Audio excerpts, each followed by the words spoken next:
Selamat pagi semua listener yang sedang mendengarkan kita di pagi hari ini, tepatnya di hari Jumat 17 September 2021. Bersama Dini Zaki, seperti biasa kita ketemu lagi di Smart FM Radio Talk. Kali ini bekerja sama dengan Otoritas Jasa Keuangan Kantor Regional 5 Sumatera Bagian Utara untuk berbincang seputar tema kita mengenai perbankan syariah sebagai salah satu solusi kebangkitan usaha UMKM. Dan bersama kita pagi ini sudah hadir melalui Zoom ya. Ada Bapak Yofi Sukandar, beliau ini adalah Kepala Bagian Otoritas Jasa Keuangan Kantor Regional 5 Sumatera Bagian Utara. Selamat pagi Pak Yofi. Selamat pagi Mbak Dini, selamat pagi juga para smart listener. Apa kabar Bapak? Alhamdulillah, insya Allah sehat. Assalamualaikum warahmatullahi wabarakatuh buat semuanya. Alhamdulillah, waalaikumsalam warahmatullahi wabarakatuh. Ini pertemuan kita kedua kali ya Pak ya? Insya Allah ini yang kedua. Okay. Mudah-mudahan ke depannya kita tambah lagi dalam rangka masih ada pertemuan berikutnya ya? Dalam rangka syiar syariah kita, khususnya keuangan syariah. Amin. Amin, insya Allah. Kemudian bersama kita pagi ini selain Bapak Yofi Sukandar juga sudah hadir melalui Zoom, ada Ibu Sylvia Permatasari. Beliau ini adalah Deputi Bank Syariah Indonesia Funding Regional 2 Medan. Betul seperti itu Ibu Sylvia? Betul Mbak Dini. Oke, selamat pagi Bu. Waalaikumsalam warahmatullahi wabarakatuh. Pastinya sehat dan bersemangat untuk mengabarkan kabar baik kepada para smart listener yang pagi ini sedang mendengarkan kita ya Ibu ya. Yap, tentunya Mbak Dini. Oke, baik. Dan smart listener, untuk Anda di pagi hari ini yang sedang menjalankan aktivitasnya, jangan lupa untuk tetap melaksanakan ataupun menjalankan yang namanya protokol kesehatan ya, mencuci tangan di bawah air yang mengalir, kemudian memakai masker, serta sebisa mungkin menghindari yang namanya kerumunan ataupun keramaian. Baik, smart listener, sebagai tema kita di pagi hari ini ya mengenai perbankan syariah sebagai salah satu solusi kebangkitan usaha UMKM. Nah, keberadaan industri perbankan syariah di Indonesia umumnya di Kota Medan khususnya ya ini tentunya telah mengalami peningkatan dan pengembangan yang signifikan seperti itu ya, inovasi produk, peningkatan layanan serta pengembangan jaringan. Nah, ini juga menunjukkan tren yang positif dari tahun ke tahun. Otoritas Jasa Keuangan OJK dalam kapasitasnya sebagai regulator dan pengawas industri jasa keuangan ini akan terus mencermati perubahan-perubahan lingkungan dan juga situasi perekonomian yang dapat berpengaruh terhadap kondisi industri jasa keuangan nasional termasuklah terhadap perbankan syariah.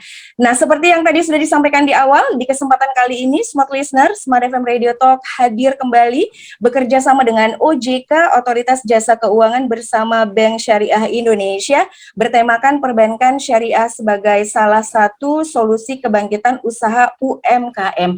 Nah, ini kita langsung aja ke pertanyaan yang pertama. Ini mungkin ke Pak Yofi ya, Pak. Boleh, Bu. Ya, mengenai sebenarnya apa sih perbedaan perbankan syariah dengan konvensional? Ya, sebenarnya saya ingin menyampaikan dalam bahasa yang sederhana saja ini kepada Mbak Dini, kemudian juga kepada smart listener dimanapun berada yang mendengarkan acara ini. Jadi sebenarnya dari sisi undang-undangnya, aktivitasnya itu hampir sama. Tentunya yang namanya perbankan itu pastinya itu adalah melakukan penghimpunan dana dan juga menyalurkan dana. Demikian hal yang sama juga terjadi baik untuk perbankan konvensional dan begitu pula untuk yang perbankan syariah. Hanya saja di perbankan syariah itu dikawal bahwasannya seluruh transaksinya baik yang berkaitan kepada penghimpunan dana maupun penyaluran dananya tersebut harus dikawal, itu harus sesuai dengan norma-norma syariah atau norma-norma keuangan syariah yang berlaku. Oleh karena itu di dalam perbankan syariah tersebut maka diangkatlah di situ yang namanya anggota Dewan Pengawas Syariah.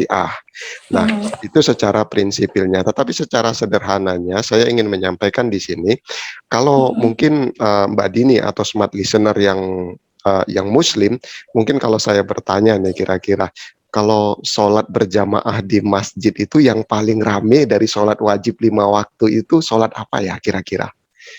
Dari subuh sampai isya, kira-kira yang paling rame jamaahnya yang sering terlihat apa ya kira-kira? Sepertinya maghrib kali ya Pak. Maghrib ya, sepakat kita ya maghrib ya. Nah, Maghrib ya. sama, sepakat ya. Karena maghrib. misalnya pulang kantor gitu kan ya, Iya, nyempetin gitu, karena kan memang lagi lewat juga jalan gitu kan ya. benar. Nggak harus Iya, banyak menyisakan waktu untuk udah enak duduk, udah enak PW gitu kan, harus bangkit gitu kan. Jadi sekalian jalan singgah ke masjid kayak gitu. Iya, setuju. Jadi intinya kan yang paling sering yang paling banyak jamaahnya kita perhatikan kalau sholat berjamaah itu kan sholat maghribnya. Nah, saya sebenarnya bukan mau menjurus kepada sholatnya, tetapi saya ingin kita ingat dulu secara sederhana maghrib. Nah, di syariah, khususnya di perbankan syariah ya, itu yang diutamakan itu adalah transaksi perbankannya atau transaksi ekonomi yang melibatkan perbankan syariah tersebut harus bebas dari unsur-unsur yang namanya maghrib ini. Jadi biar kita mudah aja ngingatnya. Jadi kalau di perbankan syariah itu harus bebas yang namanya dari transaksi yang sifatnya maisir. Maisir itu adalah unsur untung-untungan. Jangan ada yang kayak gitu. Beruntung boleh. Bahkan kalau namanya perdagangan ya memang harus untung kan begitu. Iya, benar. Kalau tidak untung itu namanya sedekah atau sosial. betul. Jadi yang nggak dibolehkan itu adalah untung-untungan. Nah, kemudian dalam transaksi keuangan syariah, khususnya di perbankan syariah, itu harus bebas dari segala bentuk ketidakjelasan atau keraguan-raguan. Nah, contohnya keraguan-raguan misalnya Bu Silvi ngasih saya pembiayaan, tapi Bu Silvi nanya nih ke saya, Pak, pembiayaannya mau membiayai modal kerja apa? Nah, saya bilang, saya gini Bu Silvi, pokoknya sepanjang garis pantai itu kan nggak ada yang punya. Nah, saya mau buat di situ saya mau pasang jaring nih di situ. Pokoknya kalau nanti air pasang naik, kan jaring saya kerendam. Nanti pada saat air pasang surut, nanti jaring saya periksain di jaring itu ikan-ikan pada nempel atau enggak jelas ini kayak gini namanya pembiayaan berapa gitu kan. Nah, jadi itu salah satu contoh sederhana. Nah, jadi intinya dalam transaksi keuangan syariah itu dari awal harus sudah dipastikan itu bebas dari segala ketidakjelasan atau yang namanya goror. Tadi MA, maisir, untung-untungan. Sekarang goror. Jadi GH ya, ketidakjelasan. Nah, yang berikutnya lagi adalah riba. Ini yang paling utama. Jadi dalam transaksi keuangan syariah, khususnya perbankan syariah, harus bebas dari riba. Makanya tadi saya bilang dari awal, sederhananya kita lebih mudah mengingatnya. Kenapa sih harus ada yang namanya transaksi perbankan syariah atau keuangan syariah?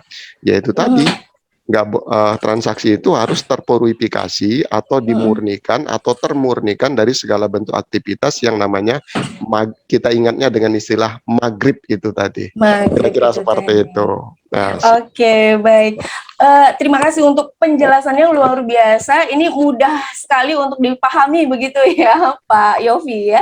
Nah, kalau untuk Ibu Sylvia sendiri, selaku Deputi Funding Bank Syariah Indonesia Regional 2 Medan. Seperti apa ini Ibu memberikan pengertian terhadap perbedaan antara perbankan syariah dengan konvensional ini? Mungkin bisa ada tambahan sedikit Ibu? Oh ya. Terima kasih Mbak Dini. Sebenarnya yang diutarakan oleh Pak Yofi udah lengkap ya, udah jelas bahwa memang bank syariah ini mesti harus ini ya terbuka gitu ya, tidak boleh ada yang ditutup-tutupi. Kemudian juga tadi tidak ada yang tidak jelas ya, terbuka, tidak ada yang ditutupi. Kemudian juga harus terbebas dari yang namanya riba ya. Pada intinya seperti itu sih, sudah lengkap tadi dijelaskan oleh Pak Yofi. Udah Pak lengkap, Yofi, okay. Udah lengkap sekali ya Ibu ya, oke. Kemudian kita kembali lagi ke Pak Yofi mengenai contoh-contoh bank syariah yang ada di Sumatera Utara ini seperti apa, Pak Yofi? Ya, kalau untuk di Sumatera Utara, bukan hanya di Sumatera Utara, tapi juga levelnya nasional. Kita itu smart listener sekalian, kemudian juga para pendengar sekalian, sebenarnya itu bank itu kan dibagi dalam bank syariah itu kan dari sisi aktivitas bisnisnya, tetapi dari sisi entitasnya itu sendiri ada dia berbentuk bank umum syariah, seperti narasumber utama kita juga pada hari ini, Ibu Silpi. Ibu Silpi ini adalah bagian daripada pelaksana fungsi daripada kegiatan bank syariah yang ada di Indonesia, dan itu bank umum syariah. Kemudian yang kedua itu ada lagi entitas usaha, itu dia di bawah naungan, kalau induknya itu dia belum syariah, tetapi dia sudah mengkhususkan diri untuk beroperasi secara syariah. Nah, itulah yang namanya unit usaha syariah. Nah, untuk kita di Sumatera Utara ini ada satu, Bu, yaitu di bawah Bank Sumut. Nah, itu. Tetapi jangan khawatir, smart listener, para pemirsa sekalian, jangan khawatir. Walaupun dia itu namanya unit usaha syariah, tetap saja dalam pelaksanaan kegiatan aktivitas perbankannya, Dewan Pengawas Syariahnya itu melakukan pengawasan dan melakukan memastikan gitu ya, bahwa seluruh aktivitas ekonomi atau aktivitas keuangan syariah yang dilakukan oleh unit usaha syariah tersebut haruslah bebas dari unsur-unsur yang maghrib tadi, dan memang harus terpurifikasi, karena kita tahu kan di dalam surat Al-Baqarah sendiri itu ada dijelaskan bahwasanya nggak boleh ngecampur segala bentuk yang hak dan yang batil. Jadi batil di sini adalah bukan hanya yang sudah jelas haramnya, bahkan yang tidak halal pun itu harus dipisahkan. Nah, ini sebagai tambahan ilmu juga nih bagi kita bersama nih, termasuk juga bagi saya. Ini unik ini, Bu, kalau di bank syariah. Nanti mungkin Ibu Silvi bisa lebih detail mengenai teknisnya. Kalau di bank syariah itu sendiri, Bu, kalau kita kan di luar ya, di masyarakat awam gitu ya, kita hanya tahu kalau nggak halal ya haram. Haram. Ya, kalau di bank syariah nggak cukup halal dan haram saja, Bu. Nah, kalau di bank syariah itu ada tambahannya. Nah, tambahannya apa? Tambahannya adalah tidak halal. Haram, halal, halal, dan tidak halal. Tidak halal. Wah, iya, jadi itu ada tambahannya itu gitu. seperti apa tuh penjelasan untuk tambahannya? Karena kan kalau halal sudah pasti haram, kalau haram tidak haram udah pasti halal begitu ya. Nah, itulah uniknya. Tambahan dari tidak halalnya ini sendiri seperti apa nih kalau boleh tahu, Pak? Itulah uniknya kalau di apa ya, aktivitas perbankan syariah ini. Itulah uniknya. Contohnya itu begini, Bu. Ini contoh aja ya dari saya ya. Salah satu contohnya adalah sanksi administratif atau denda administratif. Nah, kalau mungkin di aktivitas yang lain orang kena denda itu dianggap sebagai hukuman. Kebanyakan gitu ya. Nah, kebanyakan gitu filosofisnya ya. Kalau di bank syariah, orang kena denda itu bukan dihukum, Bu. Jadi orang kena denda itu adalah sebagai peringatan kepada yang bersangkutan supaya dia tidak mengulanginya lagi di kemudian hari. Makanya di perbankan syariah itu ketika dia dikenakan denda yang diterima oleh perbankan syariah dari nasabahnya itu nggak boleh diakui sebagai pendapatan yang halal, itu diakui sebagai sesuatu yang tidak halal. Nah, sesuatu yang tidak halal itu akan dijumlahkan, diakumulasikan, nanti ditujukan sebagai dana-dana sosial yang dikeluarkan oleh perbankan syariah tersebut. Jadi nggak boleh dinikmati nih sama bank syariahnya. Oke. Gitu. Baik. Saya udah mulai paham juga nih Pak, sedikit demi sedikit akibat penjelasan yang luar biasa dari Pak Yofi ya. Jadi walaupun mungkin denda itu secara kasat mata sih kita bisa bilang itu adalah hukuman begitu ya.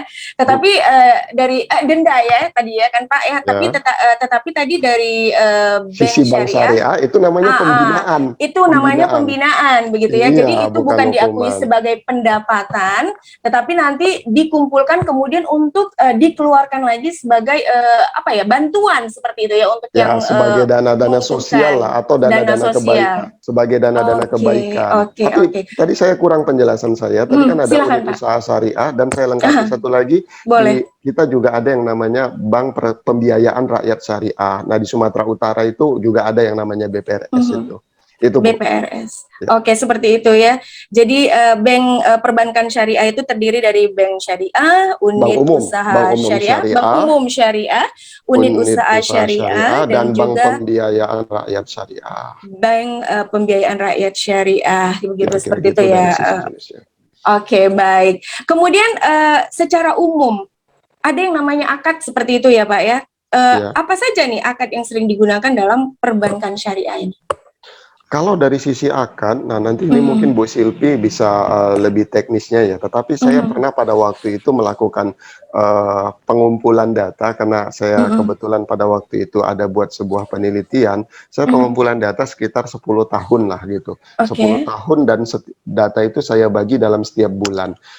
Yang umumnya di negeri kita ya, di negeri kita itu yang umumnya itu utamanya itu orang akan berakad di 3 akad utama saja yang saya tengok di situ.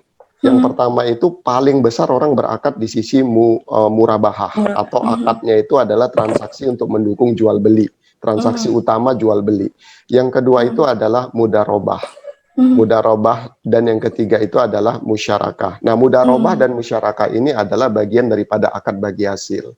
Nah, konteksnya ini kita harus dilihat juga. Nah, setelah saya walaupun selain 3 ini ada lagi yang lain, ada namanya akad-akad. Akad ini boleh dikatakan dalam bahasa sederhananya adalah kontrak atau boleh dikatakan dalam bahasa sederhananya adalah perjanjian kerja atau perjanjian kerjasama gitu. Kalau di konvensional mungkin ada perjanjian kredit, kira-kira seperti itu ya.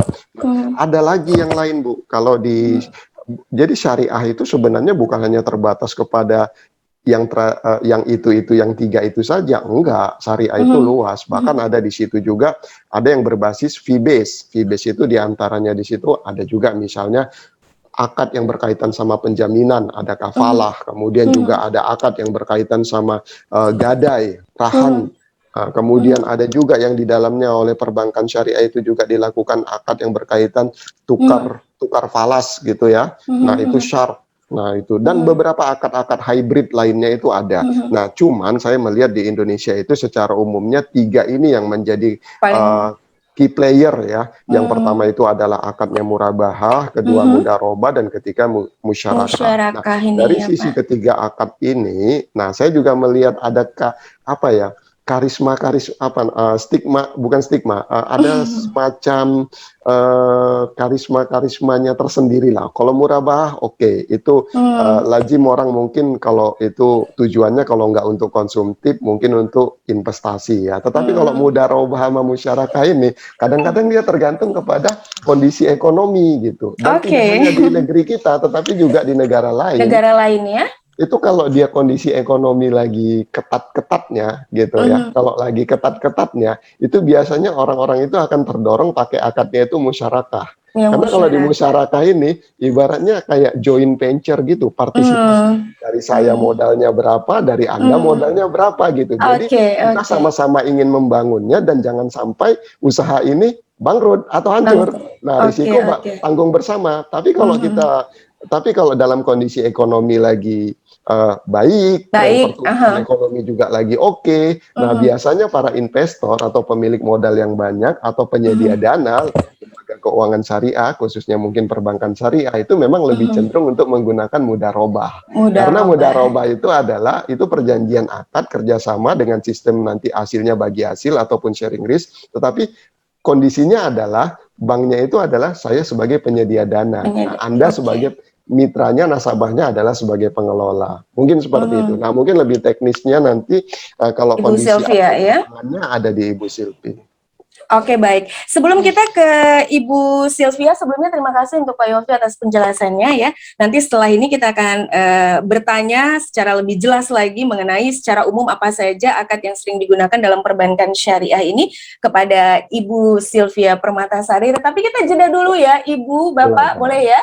Ya, silakan. Oke, baik. Terima kasih juga untuk smart listener yang masih terus setia bersama kami mendengarkan Smart FM Radio Talk bekerja sama dengan Otoritas Jasa Keuangan Kantor Regional 5 Sumatera Bagian Utara, yang di pertemuan kali ini kita mengangkat tema mengenai perbankan syariah sebagai salah satu solusi kebangkitan usaha UMKM. Nah, untuk smart listener yang mungkin pengen tahu kenapa perbankan syariah dijadikan sebagai salah satu solusi kebangkitan usaha UMKM, tetap bersama kami di Smart FM Radio Talk.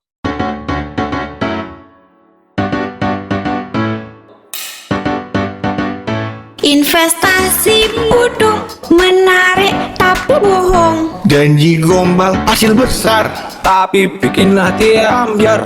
Contohnya skema Ponzi, Piramida money game, harus hati-hati. Ingat selalu tips ini.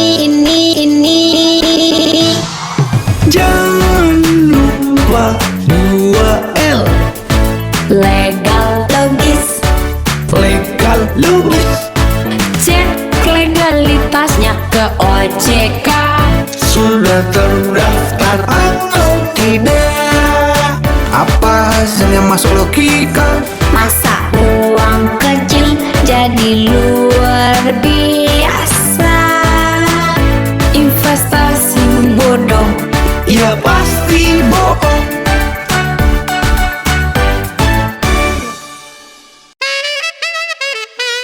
This is Smart FM.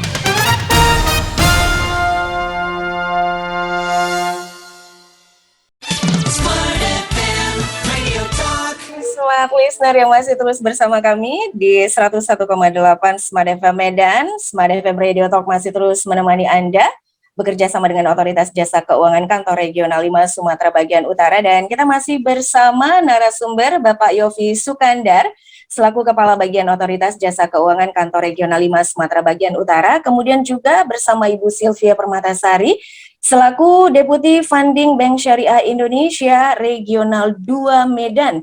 Dan tema kita pagi ini adalah mengenai perbankan syariah sebagai salah satu solusi kebangkitan usaha UMKM.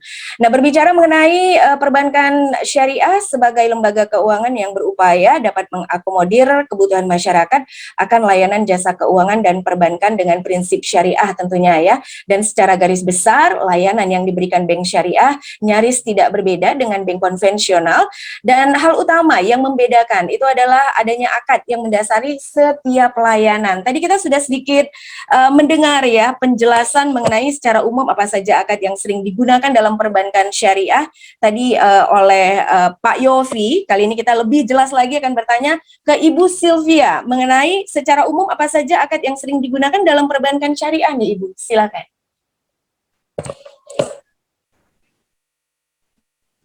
Ya, terima kasih Mbak Dini. Tadi sebenarnya yang disampaikan oleh Pak Yofi ya, memang kita rata-rata sebagian besar menggunakan 3 akad, yaitu akad murabahah, kemudian akad mudarobah, dan akad musyarakah ya. Untuk akad murabahah ini sebenarnya memang intinya itu adalah perjanjian jual beli ya, dengan menegaskan harga perolehan dan keuntungan. Di sini akhirnya disebut sebagai harga jual. Jadi kita itu membeli barang harga pokok, kemudian ditambahin dengan keuntungan yang akan kita terima, lah itu nantinya menjadi harga jual. Di sini bank bertindak sebagai penjual dan nasabah sebagai pembeli. Jadi akad murabahah ini sebenarnya pada praktiknya juga bisa dilakukan dengan atau tanpa wakalah kalau di bank. Wakalah itu mungkin bingung ya, wakalah itu apa ya gitu ya. Wakalah itu sebenarnya adalah dari bahasa Arab, diambil dari bahasa Arab yang berarti menolong, mendelegasikan atau menjadi wakil yang bertindak atas orang yang diwakilkan. Mungkin saya kasih gambaran teknisnya secara ini ya, secara singkat. Silakan biar Ibu. Bingung nih. Ini apa ini ya, murabahah tanpa wakalah dan murabahah dengan wakalah gitu ya. Jadi kalau akad murabahah tanpa wakalah itu nasabah itu mengajukan pembiayaan untuk tujuan pembelian aset atau barang misalkan ya kepada bank. Dalam hal ini sebagai pembeli, dalam ini nasabah adalah sebagai pembeli dan bank adalah sebagai penjual. Kalau pakai akad tanpa wakalah ya. Jadi nanti si nasabah ini akan menjadi pembeli di mana bank itu akan membeli barang kepada supplier atau pemasok. Jadi yang mencari barang itu bank gitu ya. Banknya yang mencari supplier atau pemasok dari barang yang diinginkan oleh si nasabah. Nah, kemudian bank itu akan menjual barang tersebut pada nasabah dengan akad murabahah dengan mencampaikan harga itu tadi, harga pokok ditambah keuntungan yang diambil oleh bank. Sehingga apabila disepakati maka itu akan dijadikan akad ya antara bank dengan nasabah. Kemudian setelah bank melakukan pembayaran kepada supplier gitu ya, karena yang nyari barang tadi kan banknya ya, maka supplier akan mengirimkan barangnya ke nasabah, dan nasabah kewajibannya adalah melakukan pembayaran kepada bank sesuai dengan jangka waktu yang telah disepakati gitu. Baik. Ini yang tanpa wakalah. Jadi banknya itu selain sebagai yang punya dana, bank juga yang membelikan barangnya. Memberikan. Gitu. Nah, ya. Jadi kalau itu tadi yang tanpa wakalah. Nah, kalau akad murabahah dengan wakalah, itu nasabah itu kan mengajukan nih pembiayaan kepada bank terhadap pembelian aset atau barang ya. Nasabah sebagai pembeli dan bank juga sebagai penjual. Cuman bedanya di sini adalah bank melakukan akad wakalah dengan nasabah dulu gitu. Jadi sebelum ada akad murabahah jual beli tadi, bank melakukan akad wakalah dulu kepada nasabah, di mana bank itu mempercayakan kepada nasabah nih untuk mencari barang yang dimaui oleh nasabah gitu. Misalkan nasabahnya kepingin beli sepeda motor, bank mengkuasakan kepada nasabahnya untuk mencari, membeli dan menerima barang yang diinginkan oleh nasabah gitu ya. Nah, kemudian nasabah tinggal menyampaikan nih spesifikasi barangnya kepada bank. Nah, berdasarkan akad wakalah tersebut, nasabah memang membeli barang, yang membeli barang nasabah, tapi sebenarnya secara prinsip barang itu adalah miliknya bank gitu, Mbak. Jadi gitu ya. Jadi bank punya duit dikasih ke nasabah, biar nasabahnya mencari barangnya sendiri, maunya yang gimana gitu ya. Akad wakalah, tapi secara prinsip itu sebenarnya kan punyanya bank ya. Punya bank, iya betul. Setelah itu bank akan menjual barang itu melalui akad murabahah dengan menyampaikan harga perolehan tadi. Harga perolehan itu adalah harga pokok ditambah dengan keuntungan ya, harga perolehan dan keuntungan, jadi menjadi harga jual ya, harga jual yang disampaikan kepada nasabah sesuai dengan jangka waktu pembayaran dan penyerahan barang. Nah, setelah itu maka bank bukan pembayaran secara langsung melalui nasabah kepada supplier. Kemudian nasabah melakukan pembayarannya pada bank sesuai dengan jangka waktu yang disepakati. Begitu Mbak, bingung nggak ya?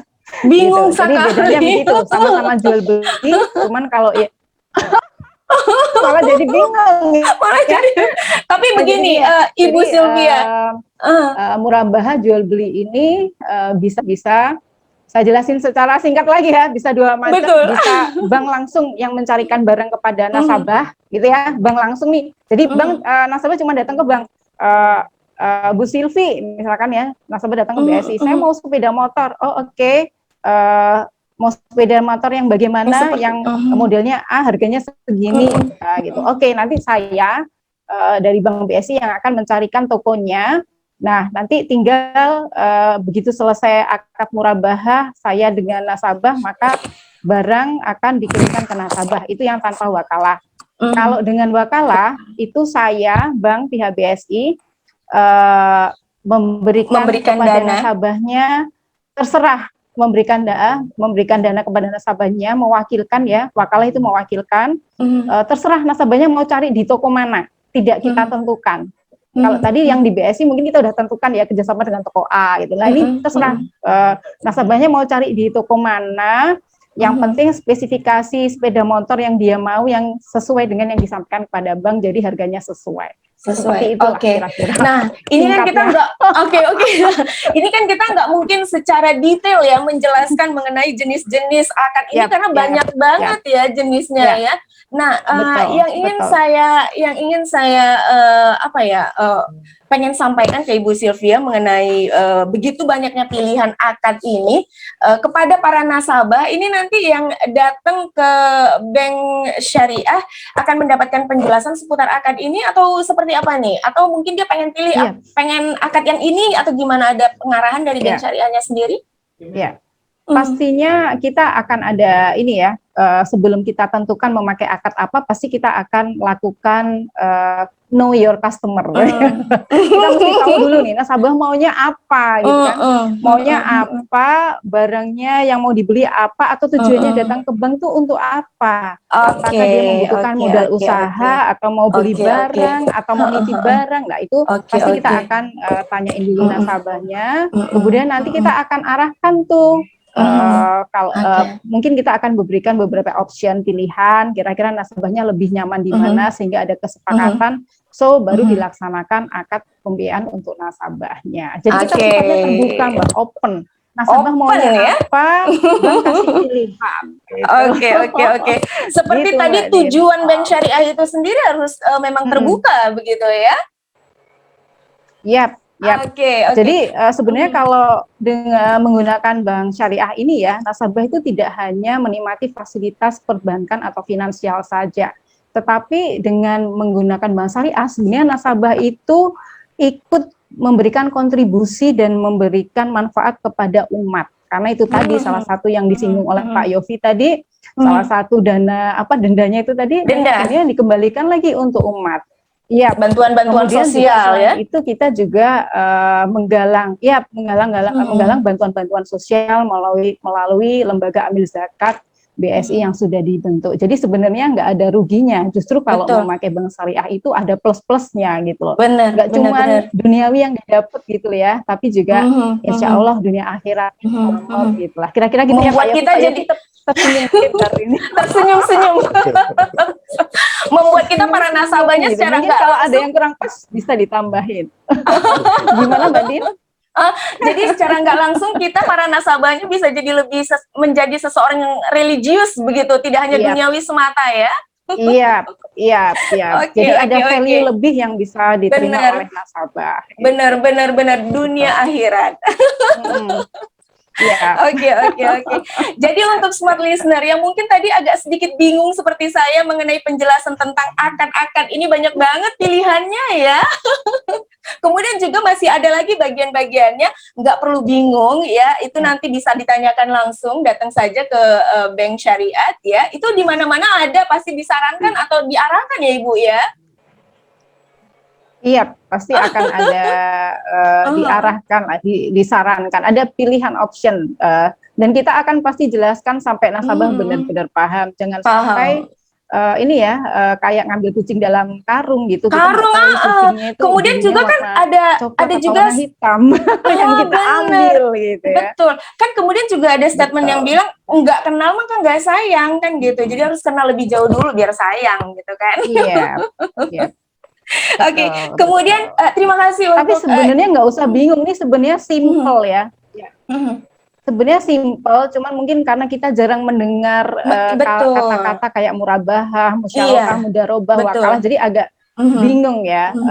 Ya mungkin next time kita akan bedah Pak. Kita bikin acara bedah khusus gitu ya. Bedah khusus bank syariah ya. Sehingga terkait akad. Jadi istilah-istilah itu kita paham. Smart list ya. Jadi mungkin pendengarnya Smart FM ini bisa lebih paham gitu ya, karena memang itu butuh waktu yang lumayan ya Pak Yofi kalau khusus membahas akad ini. Iya. Oke, baik. Terima kasih Ibu Sylvia untuk penjelasannya mengenai akad ini. Kita balik lagi ke Pak Yofi yang tadi udah banyak dan agak sedikit lama mendengarkan perbincangan kita mengenai perkembangan perbankan syariah di Sumatera Utara, khususnya terkait dampak pandemi COVID-19 ini. Kita udah hampir mau 2 tahun, udah 2 tahun ya Pak ya? Ya, harusnya sudah lewat ya, lewat 2 tahun ya. Lewat 2 tahun ya, oke. Nah ini gimana nih perkembangannya Pak Yofi? Iya, terima kasih Bu. Namun sebelum itu saya ingin menyampaikan dulu tadi itu kabar gembiranya tadi, sederhananya tadi yang disampaikan oleh Ibu Sylvie tadi. Intinya kalau di syariah itu, kalau yang terkait sama jual beli, nggak boleh kita menjual sesuatu barang yang belum kita miliki. Nah, oleh karena itu ada yang namanya hybrid produk tadi yang disampaikan oleh Bu Sylvie tadi itu. Yang pertama itu kalau yang prinsipikalinya itu adalah di mana tidak ada wakalah, tetapi tadi hybridnya itu ada yang pakai wakalah tadi itu. Tujuan karena begini, kalau di dalam secara syar'i itu menjual sesuatu yang belum kita miliki, itu perjanjian itu dianggap batal. Batal. Ya, kalau jual beli seperti itu secara syar'i. Nah, itu dia. Tapi nanti kita bahas lagi dalam momen mungkin yang lebih dalam ya nanti ya. Oke. Ya. Berarti nanti ada waktu ketemu lagi nih, Pak. Kalau dalam rangka syiar untuk ekonomi syariah ini, insya Allah kita perjuangkan. Tapi yang jelas ada tagline-nya itu di dalam syariah. Saya rasa semua juga harus sependapat dengan ini. Syariah itu bukan hanya untuk orang yang beragama Islam. Itu. Jadi kita di sini tidak menjual aspek normatifnya. Normatif itu kan sudah melekat, tetapi syariah itu adalah untuk rahmatan lil alamin. Jadi semua orang pun selama itu dia merasa proses bisnis atau transaksi melalui ekonomi dan keuangan syariah itu mumpuni, maka insya Allah dan baik menurut dia, adil menurut dia, silahkan datang. Saya rasa juga nasabah dari Bank Syariah Indonesia juga banyak juga yang bukan yang beragama Islam ya, saudara-saudara kita yang lain. Itu Bu, tadi melengkapi yang apa yang sudah dijelaskan panjang lebar tadi oleh Bu Silvi dan diskusi sebelumnya. Baik, untuk yang berkaitan sama di masa pandemi ini, yang pertama kita memberikan kabar gembira bahwasanya proses restrukturisasi atau kebijaksanaan di bidang membantu UMKM, keberpihakan kepada nasabah di masa pandemi ini diperpanjang, Bu. Peraturan OJK-nya itu diperpanjang. Nah, itu sampai nanti di tahun 2023. Jadi harapannya relaksasi dan program restrukturisasi yang due to atau karena dampak pandemi ini itu nanti diperpanjang sampai 2023. Oleh karena itu ini bisa menjadi momen yang bagus untuk penguat ekonomi keumatan, khususnya kawan-kawan kita yang ada di sektor usaha UMKM khususnya. Betul. Nah, kemudian dalam kondisi yang baik ini saya ingin juga memberikan kabar gembira nih Bu, bahwasanya walaupun kita 2 tahun boleh dikatakan dalam bahasa sederhananya kejepit lah ya ekonominya ya 2 tahun karena pandemi kejepit gitu ya. Tapi saya cukup mungkin angkat tangan, turunkan topi kali ya, angkat tangan atau angkat topi dikit lah gitu ya. Nah, Bank Syariah di Indonesia ini mampu ya menjaga rasio pembiayaan bermasalahnya itu relatif di bawah 5%, karena parnya itu kan di 5% ya, par kehati-hatiannya itu kan 5%. Nah, per Juli itu sendiri di angka 3,13 Bu. Berarti kan jauh ya. Berarti intinya pengelolaan dari teman-teman yang ada di perbankan syariah ini boleh dikatakan efektif dalam mengendalikan yang namanya rasio pembiayaan yang bermasalah. Nah, kemudian kita perlu lihat lagi lebih dalam. Kita masuk dulu ke Sumatera Utara ya. Nah, kontribusi dari teman-teman dari perbankan syariah yang ada di Sumatera Utara dalam mendukung dan menguatkan UMKM lah khususnya ya. Selama masa pandemi ini restrukturisasi bagi nasabah-nasabah yang terdampak COVID-19 dalam 2 tahun ini, hingga saat ini ya Bu ya, hingga saat ini itu per Juli itu yang direstru itu totalnya sudah mencapai 795 miliar Bu. Nah, berarti kan kalau itu duit ya Bu ya, 795 itu duit ya. Bukan daun loh. Bukan daun ya, itu duit ya. Nah, jadi kalau dipikir-pikir, wah ini berapa nasabah ini? Nah, untuk nasabahnya ini, kalau kita hitung dari rekeningnya saja Bu, itu paling tidak ada 173.049 rekening. Nah, kalau let's say kita anggap satu nasabah megang satu rekening, berarti ada 173.049 nasabah di Sumatera Utara yang terbantu hingga hari ini. Nasabah yang terdampak COVID-19 yang terbantu dengan program restrukturisasi tadi. Memang aturannya itu diterbitkan oleh OJK, kita lakukan pengawasan, namun operasional teknis di lapangan, verifikasi dan filterisasinya itu dilakukan oleh masing-masing entitas bank syariah itu sendiri. Itu kabar gembira yang pertama. Kemudian saya ingin memberikan kabar gembira yang kedua. Nah, kabar gembira yang kedua itu adalah walaupun kita pandemi Bu, di kabar gembiranya itu adalah hingga Juli 2021 ini saya melihat di Sumatera Utara ini UMKM-nya mulai bangkit kok Bu. Buktinya apa? pembiayaannya itu kalau kita bandingkan di pembiayaan syariah ya khususnya, kalau kita bandingkan dengan tahun lalu di awal-awal pandemi 2020, kami itu udah mencatat pertumbuhan sekitar 15,09%. Tinggi sekali ini. Bahkan sebenarnya tahun lalu itu target cuma 10, 11 gitu. Nah ini sampai 15,09%. Wah, luar biasa. Luar biasa, pertumbuhannya udah Pantas cukup tadi tinggi. ya Pak Yofi untuk angkat topi, angkat tangan ya.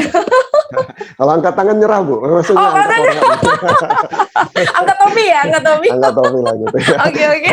Ya itu udah tinggi sekali. Nah kabar gembira yang ketiga saya ingin menyampaikan untuk smart listener dan mungkin Insan yang ada secara nasional gitu ya.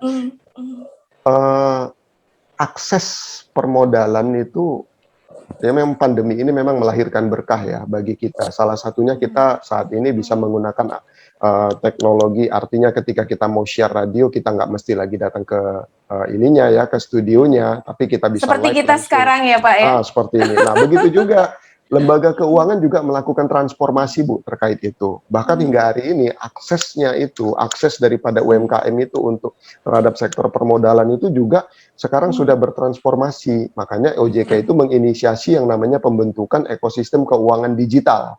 Nah, salah satu pelaku-pelakunya siapa? Pelaku-pelakunya salah satunya ya sektor perbankan. Nah, salah satunya lagi ya perbankan syariah yang ada di bawah kelolaannya Ibu Silvi dan teman-teman. Bahkan Pak Yofi. Halo. Ibu Sylvia? Saya Halo? masih on fire. Oke, Mas Yofi. Silakan, mungkin bisa sedikit membantu penjelasan dari Pak Yofi, mungkin ada terganggu jaringan. Oke, baik.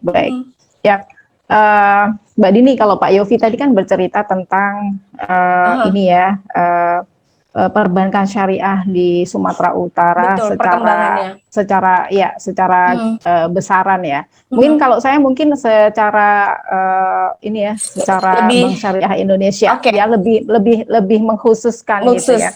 Silakan Ibu. Jadi alhamdulillah kalau untuk Bank Syariah Indonesia, pertumbuhan bisnis retail Bank Syariah Indonesia di Sumatera Utara secara total itu sekitar 12,8% dari tahun lalu. Jadi meningkat ya, meningkat juga sejalan dengan data yang dipunyai oleh Pak Yofi. Kalau Pak Yofi luar tadi biasa sampaikan ya. pertumbuhannya di 15,09% untuk seluruh perbankan syariah di Sumatera Utara lah. BSI sendiri itu ada di 12,8% dibandingkan dengan tahun lalu Pak Yofi. Ini Pak Yofi udah gabung lagi, Mbak. Udah gabung lagi. Ya, mungkin gimana? Ini namanya Sebelum kelupaan kalau bisa dilanjut. Ya, monggo Pak Yofi dilanjut nanti kelupaan. Inilah sebenarnya ini dalam dunia digital ini yang namanya risiko operasional. Tetapi karena memang kita sudah mempersiapkan piranti untuk melakukan transformasi, yang namanya risiko tetap ada, tapi jetlag-nya itu nggak boleh terlalu lama. Jadi tadi hitungannya nggak sampai 3 menit tadi ya. Nah, jadi saya harus seperti itu. Dan teman-teman dari Bank Syariah Indonesia juga sudah mempersiapkan sistem yang cukup canggih saya rasa untuk mengantisipasi hal-hal seperti itu. Nah, kalau dari saya ingin melanjutkan kembali Bu, jadi akses keuangan melalui inovasi keuangan digital itu saat ini itu sudah ada 124 penyelenggara Bu yang terlibat. Wah, ini saya rasa luar biasa. Nah, kemudian kabar gembira yang keempat. Nah, kabar gembira yang keempatnya itu adalah saat ini akses permodalan oleh UMKM itu sekarang sudah dibuka seluas-luasnya, nggak hanya daripada sektor perbankan saja, tetapi juga ada sekarang dari sektor pasar modal, dan sekarang tambahannya ada equity crowdfunding. Nah, Wah, saat itu ini, seperti apa itu? Nah, mungkin ada sesi khusus ya kalau kita bahas terkait itu ya, equity crowdfunding ya. Nanti takutnya durasinya nggak cukup. Oke, baik. Silakan. Nah, kita kumpulin itu ada sesi khususnya nanti dilanjut ya. Nah, itu dia. Nah, jadi saat ini itu Bu, itu ada 164 UMKM dan yang memanfaatkan akses permodalan ini sendiri, dan kami mencatat kurang lebih secara nasional ada sekitar 34.000 investor Bu yang sudah tergabung di dalamnya. Nah, kompetitif, sangat kompetitif sekali. Nah, saya rasa juga teman-teman dari perbankan syariah juga mulai menyikapi ini dengan meningkatkan kompetisinya di bidang ini. Jadi sangat kompetitif sekali Bu. Nah, Itu saya rasa Bu, dari sisi data-datanya tadi saya juga udah mendengar Bu Silpi tadi peningkatannya tadi sekitar 13% tadi Bu. 12%-an ya. 12%-an ya. 12% sekian gitu tadi. Ya, 12%. Saya rasa ini patut kita syukuri bersama Bu, khususnya untuk capaian syariah yang ada di Sumatera Utara. Jadi nggak salah kalau tema kita yang kita angkat untuk perbincangan kita kali ini mengenai perbankan syariah merupakan salah satu solusi kebangkitan usaha UMKM. Seperti itu ya Pak Yofi ya? Lebih tepatnya begitu. Bahkan kalau boleh saya tadi di awal-awal mungkin tadi Mbak Dini, Bu Silpi, kemudian Smart Listener tadi pernah mendengarkan lagu All That She Wants itu ya. Asik. Kalau nggak salah itu dari S of Base ya. Kalau nggak salah. S of Base, benar. Kayaknya kalau kita mengenal lagu itu kita kayaknya sejaman kayaknya. 90-an dong Pak ya. Iya. Masih milenial lah Mbak ya. Masih milenial loh Pak. Iya, optimis lah. Optimis ya. Tapi yang perlu saya sampaikan, kalau memang tadi judul lagunya itu adalah All That She Wants by Aesop Base itu, maka saya ingin mengatakan bahwasannya di perbankan syariah ini, Anda, siapapun Anda yang ingin bertransaksi ekonomi dan transaksi perbankan yang memilih perbankan syariah, Anda harus mendapatkan kalimat all that you want, you will get it. Nah, asik, luar biasa. Kita kasih applause untuk Pak Yofi pagi ini. Pak, mimpi apa sih tadi malam? Keren banget. Oke, Pak Yofi, kita lanjut lagi ya mengenai dukungan OJK untuk mendukung perbankan syariah ini seperti apa, Pak Yofi? Ya, kami itu sebenarnya Bu, baru saja ini, saya nggak ngerti ini, Ibu kok bisa bertanya itu ya? Saya rasa pucu dicinta, ulam pun tiba. Ulam pun tiba ya. Kami itu baru saja ya Bu, baru saja menetapkan yang namanya peta jalan ya. Karena sekarang kan semuanya itu harus kita bahasakan dalam bahasa yang sederhana, peta jalan. Tetapi dalam bahasa yang lebih umumnya itu adalah roadmap ya, roadmap pengembangan keuangan syariah. Nah sebenarnya ini roadmap pengembangan keuangan syariah ini nanti akan berakhir di tahun 2025. Itu ditetapkan 5 tahunan. Nggak boleh terlalu lama juga, karena kalau kita tetapkan itu terlalu lama, dinamikanya itu kan sulit kita untuk mengantisipasi. Apalagi sekarang di zaman yang sekarang ini dinamika pasar itu kan sangat tinggi. Sulit diprediksi ya. Ada 3 pilar yang akan kita tekankan. 2025 insya Allah kita doakan, kita upayakan, insya Allah mudah-mudahan kita mengarah kepada tingkat ideal. Tentu bantuan dengan dukungan dan semua pihak, termasuk di sini adalah perbankan syariah. Ada tiga Bu, yang 3 pilar itu yang menjadi concern kita. Yang pertama itu adalah identitas bank syariah ini harus kita kuatkan. Oleh karena itu. Bagaimana cara-caranya? Nah, bagaimana cara-caranya? Salah satunya tadi itu sudah disampaikan oleh Bu Silpi. Tolong disampaikan tadi, kita akan upayakan simplifikasi kontrak-kontrak atau akad-akad yang syariah ini tadi. Simplifikasinya harus kita upayakan. Itu yang pertama. Nah, salah satu yang kedua apa? Simplifikasi dari sisi pengaturan dan pengawasannya tadi. Oleh karena itu pilar yang keduanya itu adalah perizinannya itu harus kita akselerasi. Apa yang dilakukan oleh pemerintah saat ini dengan melakukan penguatan bank syariah supaya nanti bisa berkompetisi tidak hanya di level nasional tapi juga level internasional, memadukan atau memerger beberapa bank-bank syariah milik yang plat merah gitu ya, di merger itu adalah bagian daripada akselerasi perizinan. Tentunya dari kami juga OJK juga mengakselerasi perizinan itu. Tujuannya adalah supaya perbankan syariah ini mampu berkompetisi. Tidak hanya kepada kompetisinya dengan pesaingnya adalah di sektor konvensional, tapi juga yang lainnya. Karena sekarang kan bank syariah juga tidak hanya dihadapkan kepada perbankan saja pesaingnya. Teman-teman kita dari perusahaan pegadaian juga itu salah satu kompetitornya. Terus teman-teman kita yang pakai crowdfunding juga kompetitornya. Nah, berikutnya lagi adalah kita efektifkan pengawasannya. Kami sekarang Bu di OJK itu, kalau dulu kami itu melakukan pengawasan itu selalu datang ke banknya, Sekarang enggak.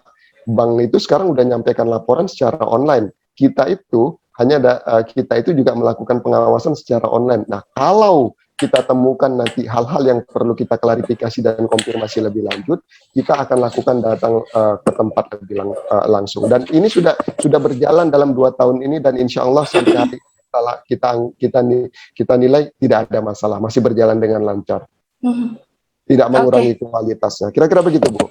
Oke, baik. Untuk Ibu Sylvia sendiri, kira-kira ada tambahan, Ibu? Mengenai dukungan dari OJK ini seperti apa tanggapannya dari Bank Syariah sendiri? Ibu Sylvia. Halo. Lupa belum dinyalain speakernya. Oh, belum. Berarti udah ngomong dong tadi, Ibu. Udah Ya ngomong. ampun. Boleh diulang deh, Bu.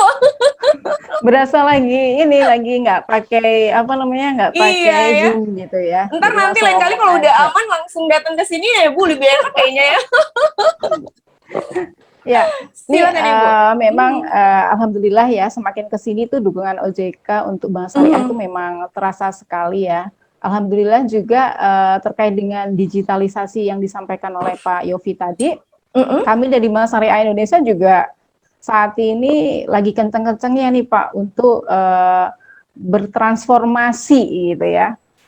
Bertransformasi untuk menjadi digital bank gitu ya. Salah satu contohnya itu adalah pembukaan rekening itu sekarang sama kayak Pak Yofi, kalau dulu kan didatengin satu-satu ke kantor. Kalau kami juga sekarang nyari nasabah nggak perlu nyari nasabah satu-satu Pak, ketemuan nanti daripada ketularan corona gitu ya. Jadi kita udah ada namanya Burekol, buka rekening online. Dan itu sudah kita gagas itu alhamdulillah tuh di akhir tahun sebelum corona muncul Pak. Dan sekarang saat ini sudah 2 tahun itu fiturnya semakin lengkap dan semakin cepat aksesnya untuk membuka rekening secara online. Kemudian kalau Bapak tadi cerita Pegadaian, di Bank Syariah Indonesia itu juga sudah mempunyai fitur gade secara online, Pak. Jadi UMKM biarin aja deh sibuk untuk mencari bisnis di lapangan, nggak perlu datang ke bank. Dia cukup bisa menggadaikan melalui mobile bankingnya Bank Syariah Indonesia gitu. Dan termasuk tentunya juga dengan sistem syariah ya Ibu ya? Yap, sudah dengan sistem syariah dan itu juga regulasinya dan sebagainya juga sudah atas persetujuan dari OJK gitu ya. Kemudian juga selain gade emas, pembelian emas pun juga sudah bisa melalui mobile bankingnya Bank Syariah Indonesia, Pak. Melalui mobile banking. Ini masukan juga buat smart listener yang mungkin belum mengetahui Kalian promosi ya. Benar, nggak apa-apa ya kan. Kemudian juga ada fasilitas terbaru ini kabar gembira. Kalau tadi Pak Yofi kan ngomongin kabar gembira mulu, saya juga termotivasi ikutan dong ya kan, memberikan kabar gembira gitu ya. Beberapa hari yang lalu juga baru di launching program dari mobile banking, itu adalah fitur pengajuan pembiayaan mitra guna Pak bagi nasabah-nasabah yang sudah berpayroll di Bank Syariah Indonesia. Jadi nggak perlu ke bank lagi, cukup ngeklik buka mobile banking udah bisa disetujui pembiayaan mitra gunanya. Jadi kita juga mengarah ke arah sana, sama-sama bertransformasi, tidak hanya COVID aja ya, virus corona yang bertransformasi, mempunyai varian-varian baru, tapi Bank Syariah juga ikut bertransformasi, ikut menciptakan varian-varian produk baru sehingga bisa dinikmatin oleh nasabah-nasabah yang ada di Indonesia. Seperti itu Mbak Dini, Pak Yofi. Oke, baik. Terima kasih Ibu Sylvia atas penjelasannya. Pak Yofi juga penjelasannya. Memang ini sekarang kita sedang berada dalam zaman transformasi ya. Dan Ibu Yofi, Bapak Pak Yofi dan Ibu Sylvia. Tuh kan, jadi saking senangnya saya mau bilangin bahwa sangat luar biasa kalau dari keduanya ini banyak sekali mengabarkan kepada kita mengenai kabar gembira, kan seperti itu ya. Jadi smart listener nggak ada salahnya untuk bergabung ya kan dalam perbankan syariah ini yang menjadi ataupun merupakan salah satu solusi untuk kebangkitan usaha UMKM untuk Anda yang khususnya sedang punya usaha dan lagi kejepit tadi kayak kata Pak Yofi ya. Oke, kita jeda dulu ya Pak Yofi, Bu Sylvia. Nanti setelah ini saya akan tanya ke Pak Yofi mengenai apa saja nih mengenai tantangan perbankan syariah ini. Siap. Oke, baik. Kita jeda dulu, sesaat lagi kita akan segera kembali.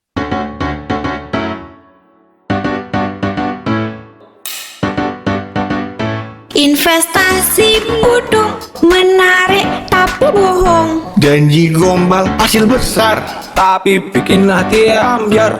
Contohnya skema ponzi. Piramida money game harus hati-hati. Ingat selalu tips ini. Jangan lupa 2L. Legal, logis, Legal logis. cek legalitasnya ke OJK. Sudah terdaftar atau tidak? Apa hasilnya masuk logika? Masa uang kecil jadi luar biasa? Investasi bodong. Ya pasti bohong.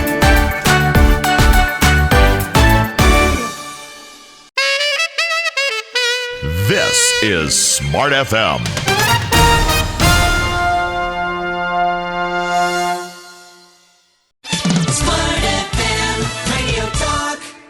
Oke, baik, terima kasih Smart Listener, masih bersama kami di Smart FM Radio Talk. Kita masih bersama dengan Bapak Yofi Sukandar selaku Kepala Bagian Otoritas Jasa Keuangan Kantor Regional 5 Sumatera Bagian Utara, dan bersama Ibu Sylvia selaku Deputi Funding Bank Syariah Indonesia Regional 2 Medan. Dan kita masih berbincang seputar tema kita kali ini mengenai perbankan syariah sebagai salah satu solusi kebangkitan usaha UMKM, yang mana tadi kita di awal sekali juga sudah mengetahui bahwa perbankan syariah ini adalah terbuka begitu ya, seluruh transaksi harus sesuai dengan norma-norma syariah, bebas dari transaksi yang sifatnya untung-untungan atau maisir tadi seperti kata Pak Yofi ya, kemudian juga bebas dari bentuk ketidakjelasan atau goror. Nah, itu dia. Kemudian yang selanjutnya kita jadinya kan pengen tahu juga begitu ya mengenai apa saja nih sebenarnya tantangan perbankan syariah, selain tadi yang kita sudah dengar spotnya sejenak mengenai investasi bodong, gimana Pak? Ya, terima kasih Mbak Dini. Pertama, kalau boleh tadi saya memberikan aplaus kalau memang boleh ya, tetapi karena ini konsepnya adalah syariah, maka saya hanya ingin mengutarakan, mungkin saya tidak aplaus, tapi saya ingin menyampaikan kata Alhamdulillah. Jadi tantangan itu sebenarnya saya bagi tantangan itu sebenarnya saat ini itu adalah yang pertama adalah dari sisi transformasi produk dan layanan, itu yang pertama dari sisi tantangan itu.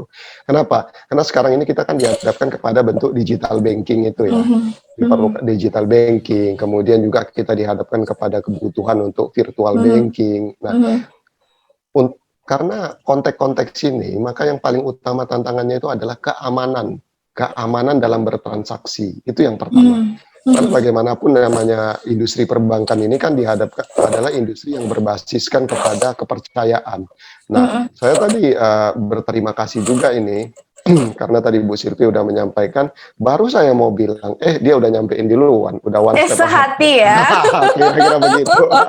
Maksudnya biar tidak terlalu sticky ya pembicaraan diskusi kita pada hari ini. Nah, jadi sebenarnya teman-teman itu sudah menyiapkan tadi kayaknya virtual banking, tadi pembukaan rekening nasabah nggak mesti harus datang, tapi tetap dilakukan tadi walk-in customer-nya tetap customer due diligence-nya tadi tetap dilakukan, tetapi caranya sekarang sudah menggunakan virtual. Toh kita mau belanja online saja sudah bisa, tinggal foto terus foto di sampingnya harus ada KTP-nya, fotonya diverifikasi. Nah, gitu. Tadi Bu Sylvie dari Bank Syariah Indonesia sudah menyampaikan perubahan transformasi untuk itu dalam rangka menyingkapi digital ekonomi itu sendiri. Beberapa produk juga, tetapi concern yang paling utama saat ini yang tidak boleh kita lepaskan adalah keamanan dalam bertransaksi, kemudian keamanan dalam storage data. Karena kadang-kadang kan teknologi yang digunakan itu kan lebih banyak menggunakan cloud computing, di mana teknologi penyimpanan data. Nah, ini kita bersama dengan perbankan syariah secara khususnya juga di sini bersinergi ya untuk memastikan tingkat keamanan penyimpanan data itu. Jangan sampai ada sebaran-sebaran data ya boleh dikatakan data leak gitu ya, atau kebocoran data nasabah. Ini kan kasihan, merugikan dari si nasabahnya sendiri, kira-kira seperti itu. Nah, mengenai daya saing tentunya ini adalah hal yang mengikuti ya. Kalau memang kita mampu menyikapi kondisi saat ini dengan produk-produk yang inline, termasuk kita harus melihat juga segmentasinya ya. Kan kita ini kan sekarang suka disampaikan informasi secara massal, kita lagi booming nih teman-teman yang ada di generasi tertentu gitu. Nah, ini perbankan juga harus bisa melihat atau menyikapi segmentasi tersebut gitu. Kira-kira orang-orang atau teman-teman kita yang ada dari generasi tertentu, apakah itu generasi Z atau generasi apalah yang namanya milenial, doyannya model transaksi yang seperti apa? Seperti Nah, apa? kalau saya melihatnya sekarang ini orang lebih cenderung pengen menjadi seorang YouTuber daripada seorang pegawai, kan gitu ya. Saya tanya tuh teman-teman saya, mahasiswa saya, kamu mau jadi, kamu cita-citamu mau jadi apa? Terus dia bilang, YouTuber. awalnya saya mau jadi pegawai ini Pak, tapi saya melihat gaji YouTuber lebih gede, saya jadi YouTuber aja deh Pak. Nggak perlu Selain juga keren Pak, selain juga keren. nggak perlu kemana-mana, nggak perlu terikat jam kerja. Nah, jadi kan mereka sebenarnya kan pengen mengakses sesuatu yang sifatnya digital ya, dunia digital. Makanya tadi itu segmentasi pasarnya juga perlu dipastikan. Nah, tadi Bu Sylvie sudah menjelaskan, mereka sudah menyikapi segmentasi pasar tersebut. Kemudian tadi dari sisi kapasitas modal. Nah, ini yang seperti saya utarakan di awal. Gimana kita mau berkembang dan maju punya ekspansi yang lebih banyak kalau memang modal kita terbatas. Nah, apa yang sudah dicanangkan oleh pemerintah dalam hal ini adalah memadukan ya, memerger gitu ya, memerger beberapa perbankan syariah berplat merah. Itu salah satu tujuannya tidak hanya untuk memudahkan atau simplifikasi layanan dan pengawasan, tapi juga di sini tujuannya adalah menguatkan struktur permodalan daripada perbankan itu agar dia mampu berkompetisi tidak hanya di level nasional, kita doakan juga untuk di level internasional. Saya rasa demikian, Bu. Oke, kemudian kalau untuk Ibu Sylvia sendiri mengenai tantangan perbankan syariah ini, ada yang bisa ingin disampaikan? Iya, saya mungkin nambahin ya, tadi yang disampaikan Pak Yofi, beberapanya memang itu ya. Kalau di kami sih memang saat ini tantangannya adalah di market share, Mbak Dini. Ya, market share untuk perbankan syariah itu saat ini baru 6,5% gitu. Sedangkan jasa keuangan syariah di 9,9%. Jadi sangat kecil sekali ya, apalagi perbankan nasional gitu ya. Padahal kita pada tahu semua bahwa notabene penduduk Indonesia itu 87% tuh kaum muslim ya. Harusnya dengan adanya perbankan syariah itu ya market share-nya lebih besar harusnya, tapi saat ini kita baru menduduki porsi 6,5% gitu. Ya mungkin ini tantangan bagi kami ya untuk bisa menyediakan kebutuhan keuangan dan pengembangan industri halal ya, serta pengembangan lembaga keuangan syariah, termasuk tadi yang sudah disampaikan oleh Pak Yofi. Kemudian yang kedua itu literasi syariah, Mbak. Literasi syariah di Indonesia itu juga baru mencapai 8,93%. Jauh tertinggal dari literasi keuangan secara nasional yang udah di 38%. Jadi mudah-mudahan dengan adanya sering-sering talk show seperti ini ya Pak Yofi ya, itu bisa bisa meningkatkan literasi syariah kita gitu ya, untuk bisa diterima nanti bank syariah di masyarakat Indonesia. Mungkin itu sama tadi yang ketiga kalau dari kami itu adalah tingkat kompetitif produk dan layanan keuangan syariah, tapi saat ini kita sedang menggesa gitu ya, sedang berusaha untuk kita bisa sesuai dengan produk kita itu matching dengan apa yang diinginkan oleh pasar gitu ya, sehingga bisa diterima dan masyarakat berbondong-bondong lari ke bank syariah. Berbondong-bondong. Bahasanya ya pakai berbondong. Bahasanya, luar biasa berbondong-bondong ya. Oke, kemudian juga smart listener perlu tahu juga bahwa bank syariah ini bukan hanya untuk agama Islam seperti tadi kata Pak Yofi ya. Jadi mungkin bisa mencari lebih tahu lagi, mencari lebih banyak lagi informasi mengenai bank syariah ini seperti apa sih begitu ya. Dan mungkin seperti tadi Ibu Sylvia katakan ya, bahwa mungkin ada talk show lainnya lagi begitu ya. Untuk bisa gimana masyarakat bisa mengenal lebih jauh mengenai bank syariah ini. Seperti itu Ibu Sylvia. Iya. Oke. Kemudian mengenai adanya tanggapan masyarakat untuk perbankan syariah itu mahal. Nah, ini seperti apa? Ibu Sylvia menanggapi ini? Yap. Lagi heboh ya beberapa waktu yang lalu gitu ya. Ini Mbak Dini pinter banget nih Pak Yofi. Nanyanya tuh pas yang lagi happening lagi booming gitu ya. Aduh. Oke. Banyak yang bilang pembiayaan di bank syariah itu mahal gitu ya. Sebenarnya tidak seperti itu ya. Sebenarnya tidak seperti itu. Memang pembiayaan syariah itu terkesan mahal. Tapi itu sebenarnya hanya di awal. Tapi ada tapinya ya. Memang kesannya itu mahal tapi di awal. Tapi perbankan syariah itu bisa memberikan kepastian kepada nasabah. Jadi kita itu bisa memberikan margin yang tetap gitu Mbak Din. Dari awal sampai akhir itu tidak ada perubahan. Sama, walaupun secara ekonomi misalkan di negara kita sedang fluktuatif gitu ya, naik turun tuh kita bisa memberikan kepastian kepada nasabah bahwa angsurannya nasabah dari awal sampai akhir itu tetap gitu. Nah, beda dengan konvensional. Di konvensional itu memang kadang terkesan di awalnya murah, tapi ingat di belakangnya itu ada embel-embelnya tit gitu. Kadang kan gitu ya, 3% gitu ya, misalkan 3%, tapi itu ada syarat dan ketentuan berlaku. 3% hanya 1 tahun pertama gitu. Berarti selanjutnya kalau misalkan nasabah mengambil pembiayaan sampai 10 tahun, berarti selama 9 tahun itu dia akan mengikuti suku bunga kredit yang ada di pasar. Jadi kalau naik ya ikut naik, kalau turun ya ikut turun. Tapi jarang ya kalau biasa udah naik turun ya Pak ya. Gitu ya.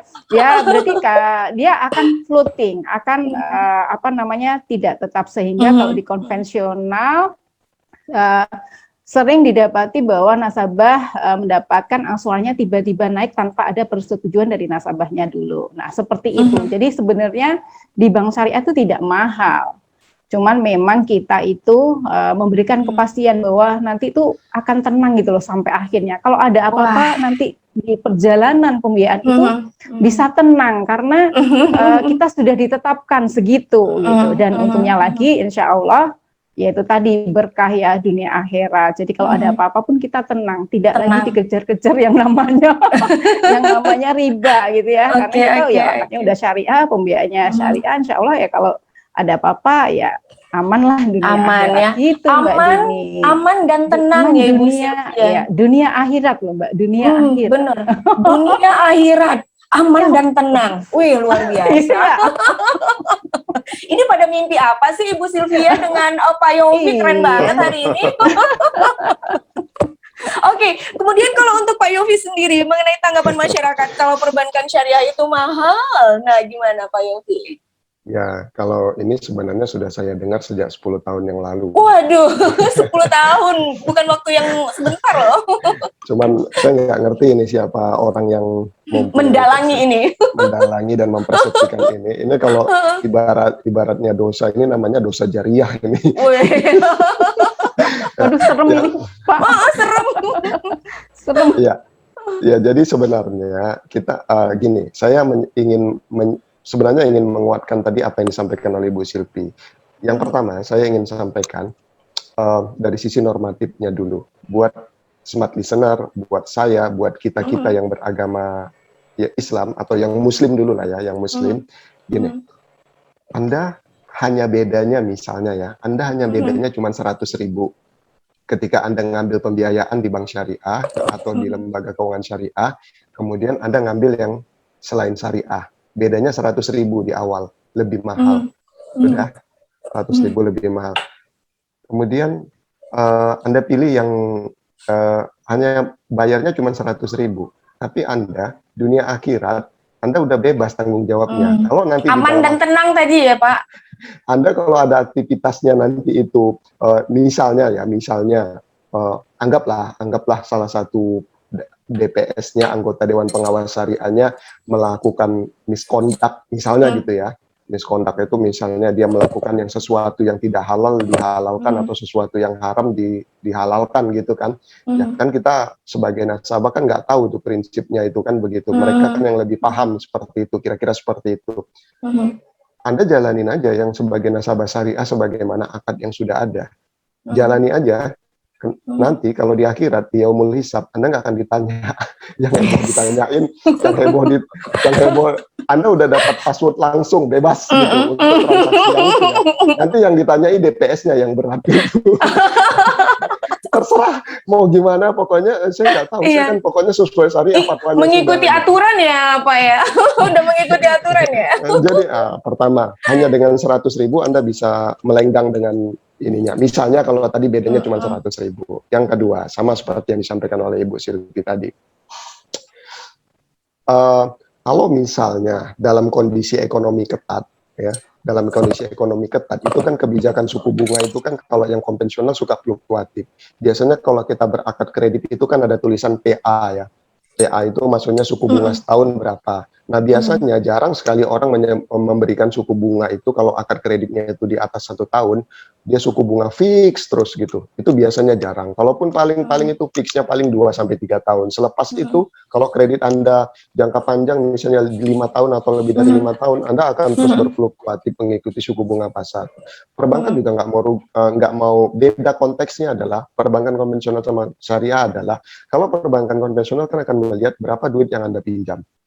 Kalau berapa duit yang Anda pinjam, saya nggak mau rugi, karena duit itu harus saya kembalikan kepada nasabah saya. Itu kalau dia perbankan konvensional. Jadi, saya nggak mau rugi, dan saya harus untung. Ngapain saya berbisnis kalau saya nggak untung? Kira-kira begitu. Jadi, dari awal sudah saya sampaikan.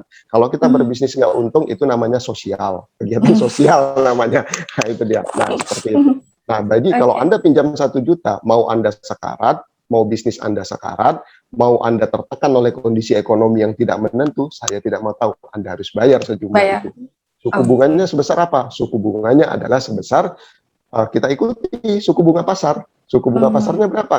Kalau biasanya kan kalau ekonomi lagi terkontraksi, ini yang dasar, yang ininya ya, yang kelaziman umumnya ya, kecuali ada hal-hal khusus kebijakan-kebijakan tertentu gitu. Itu biasanya suku bunga akan tergerek naik. Nah, kalau udah suku bunga itu terkerek naik, tadi awalnya setahun itu 9% berubah menjadi 12%. Beban Anda akan bertambah 3% lebih berat. Sementara Anda kondisinya saat ini sudah lebih berat. Kondisi ekonomi. Nah, kalau di syariah, yakinlah itu nggak boleh. Kalau ada yang membolehkan itu, boleh lapor ke Bu Silvi, boleh lapor ke saya, kita proses. Nah, itu dia smart listener. Dicatat ya, digaris bawahi ya. Oke, Pak Yofi, Bu Sylvia, ini mengingat waktu kita sudah semakin sempit. Apa nih kira-kira yang pengen disampaikan, harapan dan himbauan untuk smart listener yang sedang mendengarkan kita pagi ini? Silakan. Waktunya singkat ya, Pak Yofi ya. Saya ya. Ya, kalau saya tetap pada tagline saya yang tadi itu, yang pertama, all that you want, you will get it through perbankan syariah. Jangan ragu lagi dengan perbankan syariah. Insya Allah, mengenai seluruh aktivitas dan produk, insya Allah sama dengan perbankan yang lain. Hanya saja kita menang dari sisi kita ada lebih adil, bebas dari maghrib. Percayalah. Percayalah, dunia akhirat aman. Kemudian kalau Ibu Sylvia sendiri seperti apa, Ibu? Oke, ini Pak Yofi keren. Percayalah. Ya. Ya. Kalau saya sih ke teman-teman ya, insya Allah dengan berbank syariah di Bank Syariah Indonesia, insya Allah kita tidak hanya menjadi sahabat finansial, tapi kita juga akan menjadi sahabat sosial dan sahabat spiritualnya para nasabah semua. Mudah-mudahan dengan begitu bisa percaya, percayakan semuanya ke perbankan syariah, insya Allah aman dunia akhirat. Terima kasih. Amin, kembali kasih. Dan saya juga nggak mau kalah keren, smart listener, bahwa ingatlah Bank Syariah bukan hanya untuk agama Islam saja, tapi buat semua kita masyarakat Indonesia khususnya, umumnya khususnya masyarakat Sumatera Utara ya. Baik, terima kasih untuk Bapak Yofi Sukandar selaku Kepala Bagian Otoritas Jasa Keuangan Kantor Regional 5 Sumatera Bagian Utara. Kemudian juga terima kasih untuk Ibu Sylvia Permatasari selaku Deputi Funding Bank Syariah Indonesia Regional 2 Medan. Atas kesempatan waktunya bisa hadir bersama kita melalui Zoom pagi ini ya, berbincang seputar perbankan syariah sebagai salah satu solusi solusi kebangkitan usaha UMKM. Ini mudah-mudahan bisa dipahami oleh smart listener yang sedang mendengarkan kita pagi ini. Yang pasti sehat untuk Bapak Ibu dan sukses ke depannya ya. Terima kasih Mbak Dini, terima kasih Bu Silvi, sehat-sehat selalu buat kita semua. Ya, Oke, amin. Pak Yofi, Alhamdulillah. Iya, Smart Listener, terima kasih untuk kebersamaan Anda bersama kami di Smart FM Radio Talk yang hari ini bekerja sama dengan Otoritas Jasa Keuangan Kantor Regional 5 Sumatera Bagian Utara. Semoga bermanfaat. Kita ketemu lagi di Smart FM Radio Talk lainnya. Saya Dini Zaki pamit, sampai jumpa.